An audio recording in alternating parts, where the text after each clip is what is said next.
Hello, this is James. Konami has granted us a second dream ticket, this time for any super rare that we want, including event super rares, and then going up to, from the first box, up to Gaia Genesis. This is yet another wonderful opportunity to improve a plurality of our decks. Look at all of these wonderful options, and we're gonna discuss them. And this is actually an easier question than the ultra rare dream ticket because what makes decks is main box ultra rares, right? The game is designed that way. The main box ultra rares are what you want to chase so that you can make the most powerful things. The main box super rares, the mini box super rares, they have sort of passing usefulness. So there's really, like, right now, there's really like a limited number of money super rares, box super rares that are actually interesting. But first, I must always say, what you're not getting is these event cards. All right, please don't get these event cards. Everything that you see on the screen, don't get it. Even if you missed the Sea Lord Dragon Gishnildon little giveaway that they did, they're going to do another one. It'll be on some form of super rare ticket. Please don't waste your dream ticket on these event cards. And then let's scroll up one more. All of this is junk. Well, maybe unless you really care about Monarchs Awaken, but they'll do more giveaways of Monarchs Awaken. And Dragon Spirit of White. Dragon Spirit of White comes from a structure deck. If you want more than 2, you have to pay money. But I mean, if you just want all of your Blue Eyes cards and stay free to play, then okay, get Dragon Spirit of White. I can't stop you. But if you get the Dragon Spirit of White, you're missing out on value for your Cosmo Brain. If you do want more Cosmo Brains, you'll just get redundant Dragon Spirits of White when you could have gotten a different card for your super rare dream ticket. And besides, there's a stronger OTK, swarming big monster deck. And that is going to be our vampires. So we get to choose our vampire cards, our vampire super rares off of this dream ticket.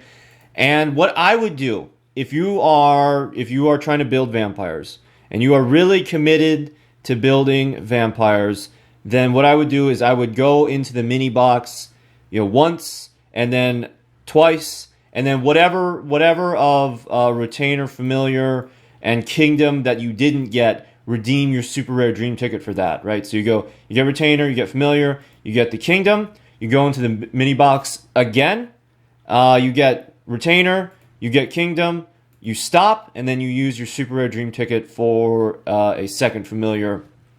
That's generally those are the money cards of specifically vampires for the top tier vampire decks, and then you have to worry about getting your Gozukis and your Samurai Skulls. But Samurai Skulls are rares, and you can get a Gozuki with the ultra rare dream ticket. However, there is an even stronger OTK big monster swarmy deck, and that is our Koakai Merus. And our limiting factor for the Koakai Merus is Koakai Meru Knight. So assuming that you got your Diamond Cores out of the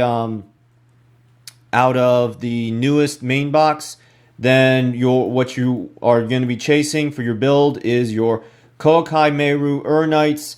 So I have 3 Diamond Core and 2 Knight, and Koakai Meru's crush just fine for me. But if you want it to be perfectly optimal, if you don't want to get YouTube comments on how you're building a subpar deck with only 2 Knights, you want to get your 3rd Koakai Meru Knight.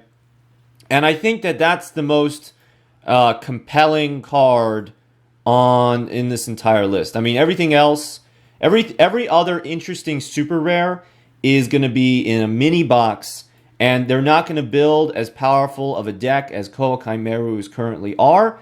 So, for example, I could get my 3rd beat Bladesman for Hire, but For Hire's got Crucified on the ban list, and they will probably remain that way for a good long time. And then The main box super rares are frankly not okay. Well, that's not a main box super rare, but they're frankly not very interesting or compelling. And then again, like your mini box super rares, they're really like clustered. So if you want to get a super rare from Visions of Ice, I would recommend just going into Visions of Ice because all of these Blizzy, Princey, Dragon Ice, Blue Boy, Mage Power, these are all good cards and they're all from the same box. So for stuff like Visions of Ice, I would recommend just going to Visions of Ice itself. But back to Kawaki Meru Urnite. So the two questions for redeeming for Kawaki Meru Urnite are what's the ban list going to look like? Are Kawakais just going to get slaughtered? And what else is in the source of the Urnites? What else is in the source? What is it? I think it's Gaia Genesis. Yes, number 14. Go ahead and move me over here. And here we have, let's do cards that I own. I have 2 Urnites. I have 2 Sandman. And this box has, well, you know, a lot of stuff that people might be interested in. I don't think that Megalos and, let's just put me in the middle here. I don't think that Abyss Megalo and UA Midfielder are really worth the investment and their time has passed. We might get more Megalo cards. We might get more Ultra Athletes cards. But, yeah, it's Sangan, Galaxy Cyclone, and Drowning Mirror Force. So for me, you know, getting the Kawaki Meru Urnite makes my dig for Sangan, makes my dig for Galaxy Cyclone, the potential dig, less valuable because, you know, I'm not potentially getting my 3rd Urnite. I'm potentially getting my 4th Urnite, which is not useful. But there's not, for me at least, there's nothing else in this main box that is as compelling as getting the 3rd Urnite without having to spend any additional resources. So I think that I would go for that. And if I had to choose right now, if Konami was revoking the tickets in an hour, I and probably a lot of people would choose Kawaki Meru Urnite. But is it a lasting choice? Is it a choice that will stay and not get undone by the ban list? And for that, we have to investigate the present ban list. And that, so what Konami. Well, first of all, we never thought that they would ban any money card. All right, we never thought that they would ban any money card, and yet here we see mini box super rares that are on the ban list or are affected by the ban list. So here we have Treacherous Trap Hole, Hey Trunade, and that's all are on the ban list. People pay good money to get even 3 of the Treacherous Trap Hole, 3 of the Hey Trunade, and Konami went ahead and said, yeah, it's too toxic for the metagame. We have to put it on the ban list. Also, like Vision Hero Vion, Destiny Hero Celestial, people specifically paid money for extra copies of the structure deck, extra structure decks, so that they could get multiple Celestials, so that they could get multiple Vions. And then, well, you know, after some number of months, Konami said, well, all right, Masked Heroes are too powerful. We're basically making it so that getting the extra structure decks doesn't give you any advantage because you can't use the extra Vions and you can't use the extra Celestials. And then, of course, for hires and Sylvans got the indirect nerf by putting not the super rares, not the Beat Bladesman for hire, not the Mask Change, not the Sylvan Komushrimo on the ban list, but indirectly nerfing their cards. So that's where Konami's at right now, is they're willing to give us those really strong super rare mini box dependent cards, and then in 3 months they not take them away, but they reduce the efficacy of the deck. Which brings us to Kawaki Meru Urnite. So Kawaki Meru Urnite is not untouchable. Like it's not like a Abyss Megalo or UA Midfielder, which aren't strong enough to really be banned in my opinion.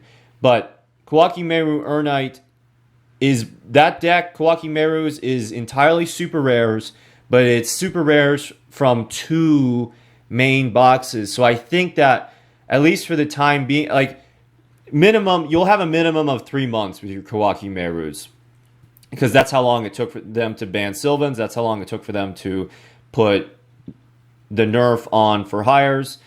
But I think that, well, and we never expected that any of those decks would get hit at all, and then and now here we are trying with a whole new different metagame and everything. But I think that Kawaki Meru Urnite is the safest and best choice for your super rare dream ticket, and that brings me to my final point, which is you don't have to spend it right now. Like the ticket expires in 2020. You have a good long while. I don't suggest that you go to the far extreme of what I do. It's just basically keeping the ticket until it expires. Like I probably should have just went ahead and gotten the Canadia with the second dream ticket, and then you have like a whole year to enjoy the Canadia. But if you're worried about the ban list, just wait. And then you can maybe use the super rare ticket to fulfill your for hires fantasies. Thank you for watching.